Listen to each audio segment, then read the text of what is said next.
Hello, my name is Matthias, and welcome to the FPL Scope and my team selection video for Game Week 12, where we're going to go through a bunch of different stuff.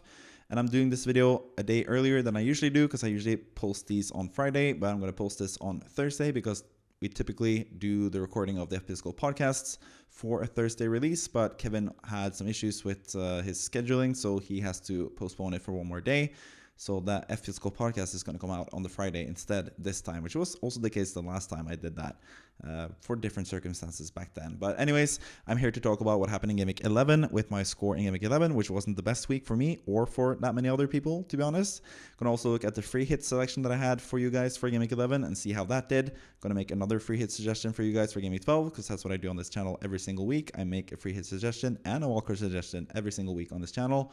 And then finally, I'm going to talk about my plans for Game Week 12 as well to end the video.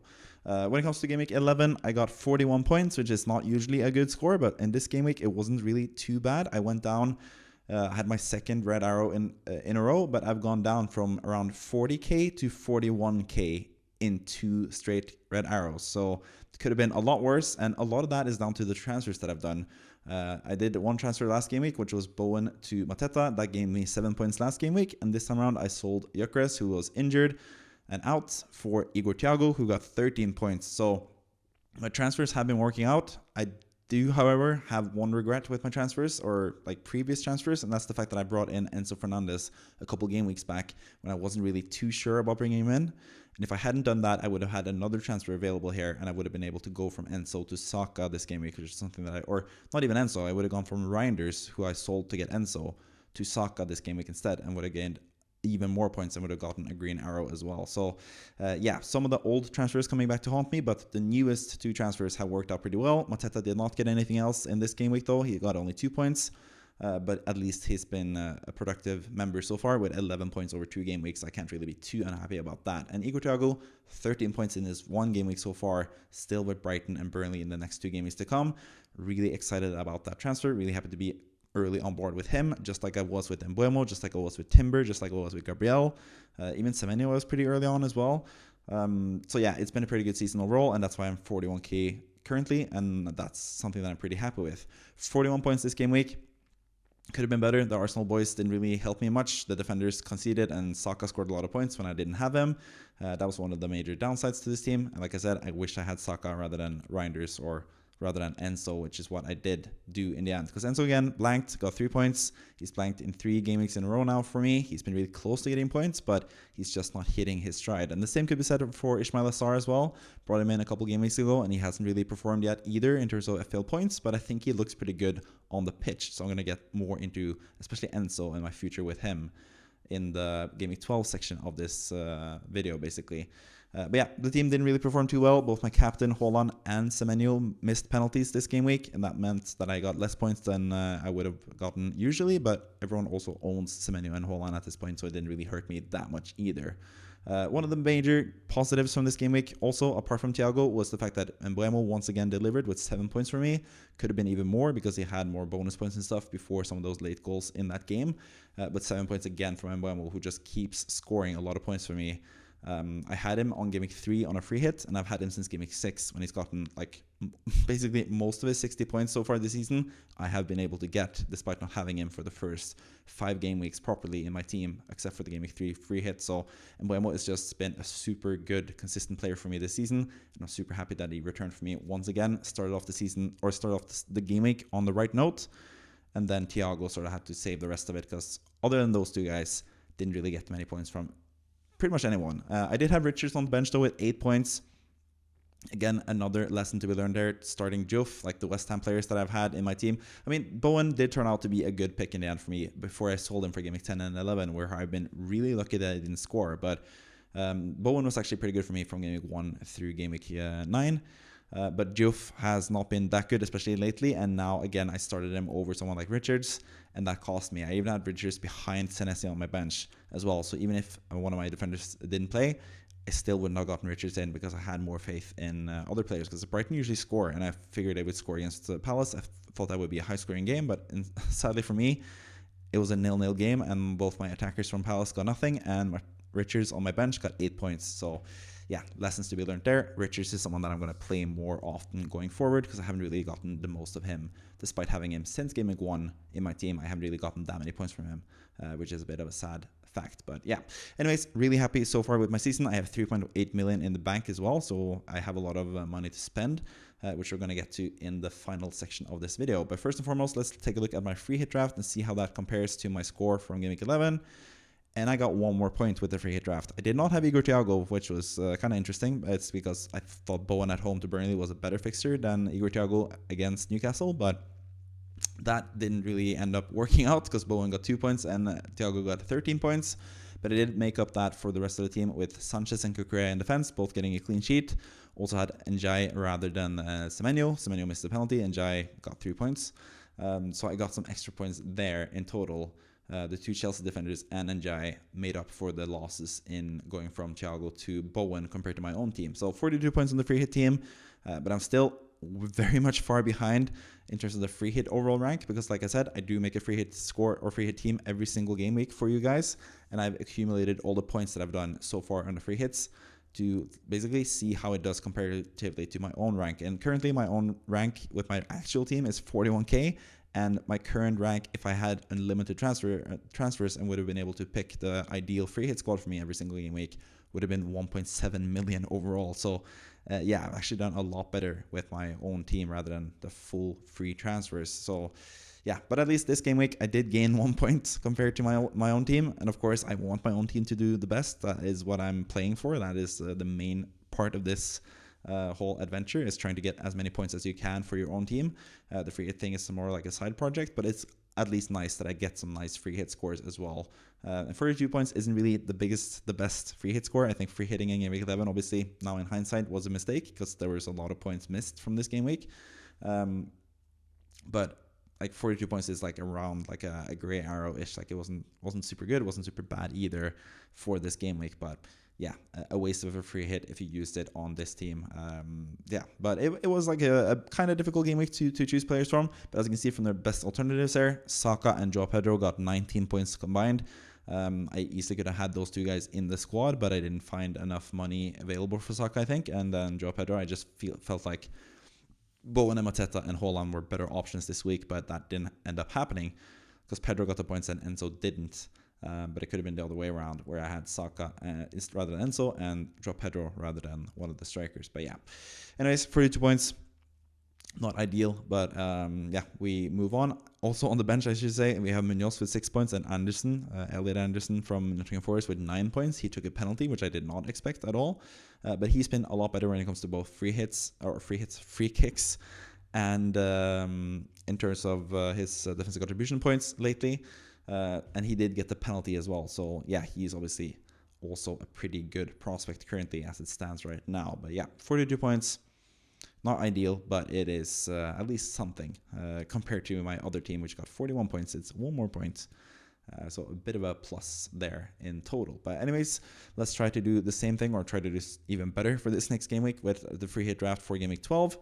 And these are the players that I've selected for the squad as it stands right now. It could obviously change before the end of the game or before the start of game week 12, but I'm not going to be able to, or I'm not going to put out a different free hit team than this. This is what's going to stick until we look at the results for next week when we go into the team selection for game week 13. I'm going to look back at this draft and see how it did comparatively. But anyways, I'm going to go through the team. Sanchez in goal. I've gone with the double Chelsea defense again since that worked out last time. Sanchez and Cucurella against Burnley away. I feel like that's a pretty decent chance of getting a clean sheet, even though Burnley do score a lot of goals, or like not a lot of goals, but they are like in terms of attacking the Burnley fixture, it's usually more with attackers rather than defenders. And I do have an attacker here against Burnley as well, but I have gone with Cucurella and Sanchez. I think Sanchez is one of the better goalkeepers to have currently. I had him in my Walker draft for this week. And I think he's going to have a decent chance of getting a clean sheet against Burnley in a game where Chelsea are expected to sort of be on the front foot there, and Burnley being more defensively minded against one of these bigger teams. That's what we usually seen with Burnley this season. Cucurella in defense as well. He's someone that can get attacking points. Still waiting for that to happen though. He hasn't really delivered as much as I would expect him to this season.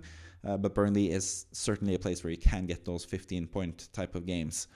which we've seen in the past from Kukurea. So I think he's a pretty good option there in defense as well. Richards, I did say that I was going to put more emphasis on him going forward, and I've selected him in this free hit draft.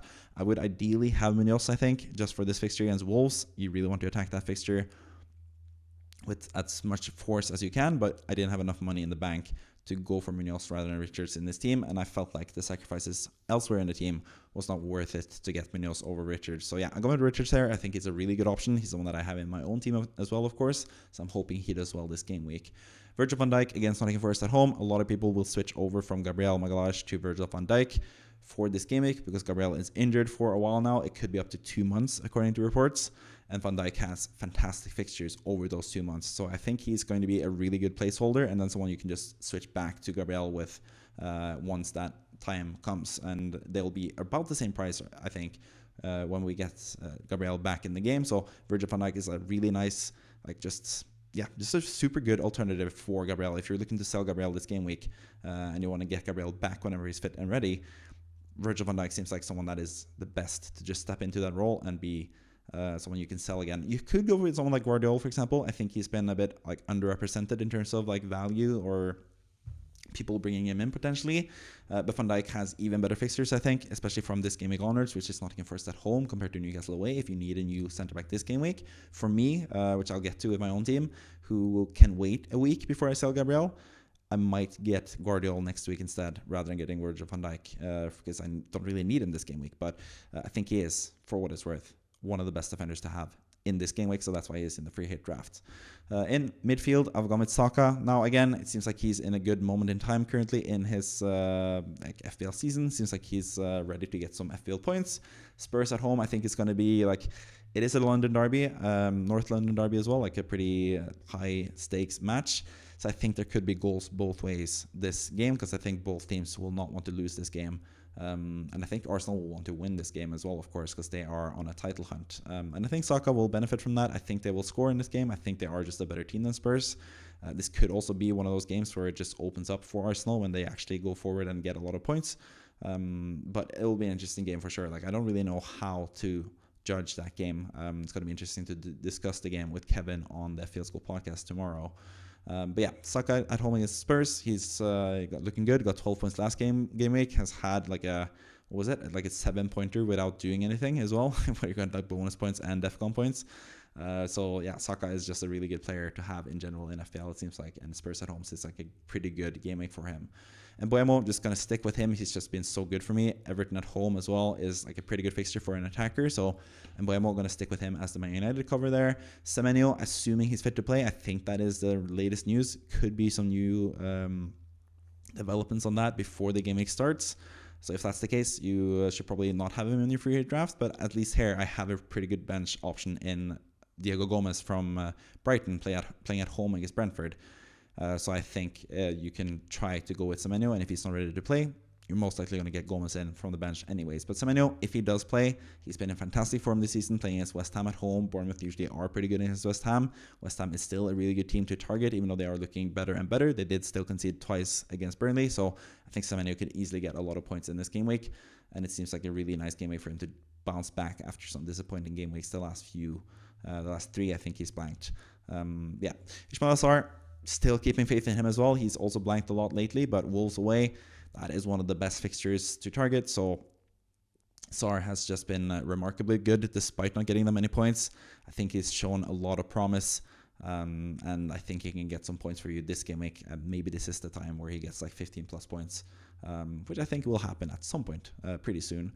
Joe Pedro against Burnley away, he's been in good form as well with the last 2 game weeks, getting points in both those game weeks. Burnley at away, or Burnley, playing against Burnley in general is usually a good recipe for scoring goals. So Joe Pedro, who's the main scorer for Chelsea still, especially with the lap now in the fold as well, I think Joe Pedro is going to be better suited in that second striker type of role. So he's going to be a good striker to have for Game Week 12 as well. Mateta against Wolves away, I think it's also a really good pick, of course. Wolves is, again, a simple fixture to target. Triple Palace for good reason in this game week. And Mateta has the capabilities of scoring several goals and getting a pretty high score. And then we have Haaland, who's going to just be my captain for every single game week because he is in such good form. Scored twice against Italy at San Siro. He is just unstoppable at the moment, scoring goals for fun. And I don't think he has any intention of stopping like anytime soon. So yeah, Newcastle away. Newcastle have been shipping a lot of goals lately. They haven't been that good defensively, so I think Haaland could easily get some goals here in a game that is usually pretty high scoring. Yeah, that works out. Yeah, anyways, on the bench, I've just gone really cheap bench players. Dubravka, Rodon, and Goodmanson are basically just really cheap price assets. I have 2 Leeds defenders, of course, because Aston Villa, even though they scored 4 goals against Bournemouth last game week, in terms of expected goals the last 6 game weeks, they are among the bottom. They're in the bottom 3, I think, for the past 6 game weeks in FPL. So I think these defenders have a decent chance in case you need them off the bench, but they are just cheap players to have just in case of emergency if a lot of players are missing out. But the main guy on the bench is Diego Gomez for Brighton. He's been really good the last few game weeks, played as a number 10 for Brighton, playing at home against Brentford. I think that's a pretty good fixture to target, and that's why I have as the best alternative as a striker. I have Welbeck. I think he could get a lot of points this game week as well, but Brentford have looked a lot better the last few weeks, so I don't think that fixture is like a slam dunk fixture. Like, I thought that would be a really good fixture. Like a couple weeks back, I was actually in a Twitter argument back in like around game week 7 or game week 8 when Brentford had lost against Sunderland, Fulham, and Nottingham Forest away from home. I thought they were going to be a pretty bad team, especially away from home, but now they've actually turned it up and been a really good team. So yeah, I decidedly lost that Twitter argument.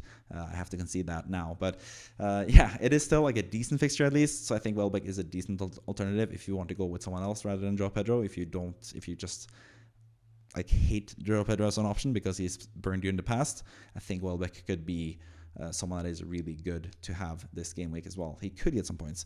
Rodgers is someone that I feel like is not talked about enough, and I felt a bit like pretty much the same with me as well on my channel. I haven't really talked about him enough because he's looking better and better. He's looking more like himself again.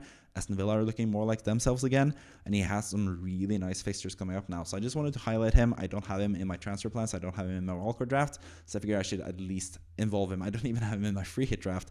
I figure I should at least involve him in my best alternatives for the free hit draft, because yeah, Leeds away is still a really good fixture this season. He has some really good fixtures coming up after that as well for Aston Villa, so I think Rodgers could be a really good value player who a lot of people will be afraid to go for, but I think that's just because of what you've experienced in the past, and I don't think that necessarily dictates what's going to happen in the future, because Rodgers is just a remarkably good player. Like, he is outstanding in general. So yeah, I think he can be a really good option as well this game week. And in defense, I don't have any Arsenal defenders this game week, which feels wrong. They are playing Spurs, which is usually a game where they concede, I think.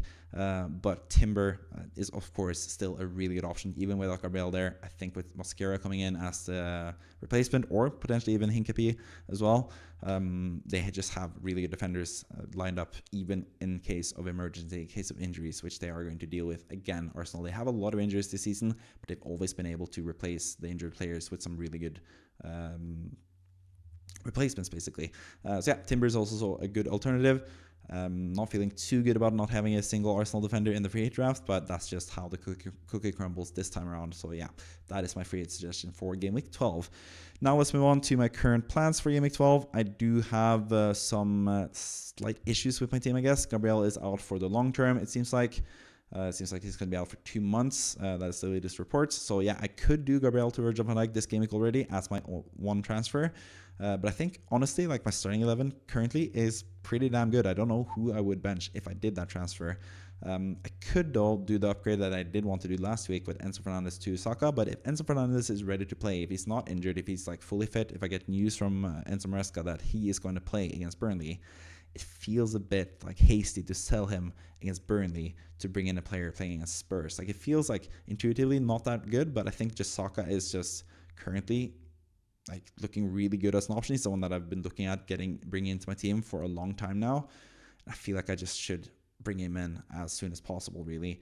Chelsea away in the next game week is not even a good fixture to bring him in for either. That's typically when I would sell Enzo to get Saka. So I figure maybe I should just go get ahead of the curve, basically, or not the curve, because most people have Saka and I don't. But basically just get onto the Saka bandwagon before it leaves me completely. So yeah, I think with the money that I have in the bank, I'm just tempted to go for Enzo to Saka. I think Saka is just a better option. I think also Palmer could be back for this game week, so that will even more hamper Enzo Fernandez's appeal, and especially if he is slightly injured, they might be a bit cautious with him. Even if he does start, he might be subbed off early. So I feel like there's just enough doubts with Enzo Fernandez, even if he is declared to be ready to start, where I want to go from Enzo to Saka. That's something that I want to do long term anyway. That's something that I wish I had done in Game Week 11 if I had the extra transfers. Probably should have taken a hit to do that, I guess, but Enzo could have easily also scored last game week, which is why I'm like a bit hesitant on selling him, because he has been actually like, from underlying numbers perspective, he's actually looked pretty good the last few game weeks, but I think Saka's just an exponentially better pick currently in FPL. So that is what I'm leaning towards more doing, Enzo Fernandez to Saka. And I could potentially do Gabriel to Virgil van Dijk instead, but I think it's just a bit too early for me to do that. I don't know. I feel like I can wait because I have really good defenders. I don't really, if I did Gabriel to Virgil van Dijk, I don't think I would probably bench Enzo, I guess, but I feel like Saka just has more upside than Virgil van Dijk, so I'm going to do that transfer instead. I think. I haven't quite decided yet, but I think that's where I'm leaning towards right now. Another issue that I have in my team is my goalkeepers. Dubravka against Chelsea at home is my best goalkeeper currently, because Sels against Liverpool away I just don't trust at all. Sels has been really bad this season in general. He is my one big blemish since Game Week 1, and one of the main reasons why you can identify pretty quickly with my team that I haven't used my wildcard left, which I'm pretty excited about. In a couple game weeks, I still don't know when I'm going to use the wildcard. I still only have one free transfer as well, so I have limited ways of changing my team unless I do the wildcard. But I just feel like with the current team that I have, compared to the wildcard drafts that I did present to you guys on my YouTube channel this week, I just feel my team is pretty close to being there. I feel I should just wait to use the wildcard until those Crystal Palace triple up players have tougher fixtures. Once those Arsenal players have tougher fixtures from game week 17, 18 onwards, that's when I'm looking to use the wildcard. But now I just have one playing Arsenal player, but I'm going to get Saka probably because they have some pretty nice fixtures against Spurs at home, Brentford at home, and Wolves at home within the next 6 game weeks, I think. So, or 5 game weeks potentially even. So that's why I'm looking to bring in Saka already. So yeah, the goalkeeper is not ideal, but I'm still just going to stick with it until I do the wildcard. I don't really stress too much with goalkeepers. They can get 2 points or 6 points usually. Sometimes if they're lucky, they get more, but most people are happy with Saka or Raya, I should say, in goal, and he gets 6 points at most. So yeah, I don't think it's that big of a deal. I think Dubravka against Chelsea, maybe get some saves, maybe he saves a penalty. Who knows, really. Hoping for the best with him. The rest of my defense, I think the Gabriel injury isn't really too bad for me, because that meant that I could actually just start Senesi instead. He was on my bench originally before Gabriel got injured, so I don't really mind it. I'm able to adapt to that pretty quickly because I have a pretty strong squad in general. I feel like at least with Senesi coming off the bench for me there to replace Gabriel. Timber I'm really happy with. Richards, of course, also in the free hit draft. Really happy with him and Sar. And then Buemo and Semenyo, they're all in the free hit draft. I already talked about those guys in the free hit draft section. Enzo Fernandez, I am, like I said, a bit iffy with him, even if he is declared fit. I don't really know. I feel like Saka is a better option. So if I get Saka in there for Enzo, I feel like my midfield is pretty much close to ideal with Saka, Semenyo, and Buemo Sar. Just going back to the free hit draft, that is pretty much what I had for the free hit draft. Yeah, so that would be the ideal midfield quadruple, I guess. 4 players there in midfield. And then with the attack, I would just have Thiago against Brighton away, which I think is perfectly viable compared to Joe Pedro against Burnley away. I think they're also pretty comparable, so I'm pretty happy with my attack as well. So I feel like my team is in pretty good hands. It's in pretty good shape, I should say. That's the more what I was going for there. If I do get Saka in. But yeah, I am still a bit hesitant because, intuitively, like I said, selling a player playing against Burnley away for a player playing against Spurs at home just doesn't feel right. But it wouldn't feel right to buy a player playing against Chelsea away next week either in Saka. So I feel like this is the better game week to jump onto him rather than next game week, when I would be more likely to sell Enzo anyway. But I could also, I don't know, it's really tough. It's not really tough either. I feel pretty certain. I just want to go with Saka. I feel I have backed Arsenal most of the season. I feel like I want to continue backing them with their players. I might even go with Calafiori rather than Virgil van Dijk for next week, or rather than Guardiola or O'Reilly. There are a couple of decent defensive options that I could go for instead of Gabriel, but that would most likely be from game week 13 onwards because I don't have a pressing need in defense for this game week, basically. So, yeah, those are my plans. Already told you about the wildcard potential plans that I have. I don't think there's too much else to cover when it comes to my team. Pretty happy with my rank, pretty happy with my team. Hopefully I can get back on that green arrow train. I had green arrows all game weeks up until game week, game week 10, where I had my first red arrow going down what was it, like 91 places in that game week, like the smallest of red arrows. And then now I followed up with going down 150 more places. So I've gone down like very few places from 2 straight red arrows, but hopefully I'm going to be back on that green arrow train going forward. So yeah, I hope you enjoyed the video. I hope my adverbs were better this time around. I didn't use the word super, I think, once. Maybe I did. Correct me if I'm wrong. But yeah, I love all the comments down in the comment section, of course. I take it all to heart. I listen to all criticism or any like fun things like that. If you saw my last video. Yeah, so any criticism, any praise, any like words of wisdom, any questions, we'll welcome all of that. I do love interacting with you guys in the comment section, so please keep the comments coming, because that also helps me in the algorithm and everything like that. It helps me grow the channel. It is fun and engaging for me. It's probably helpful for you guys if you have any questions. So please let me know down in the comment section if there's anything you are wondering about or anything you want to have your input on, basically, for this video, or anything FPL related, or anything in life. I don't know. Maybe I can give you some life advice if you want that as well. I think I'm like decent at that as well. So yeah, anyways, I hope you enjoyed this video. Thank you for watching. I'll see you next time. Bye bye.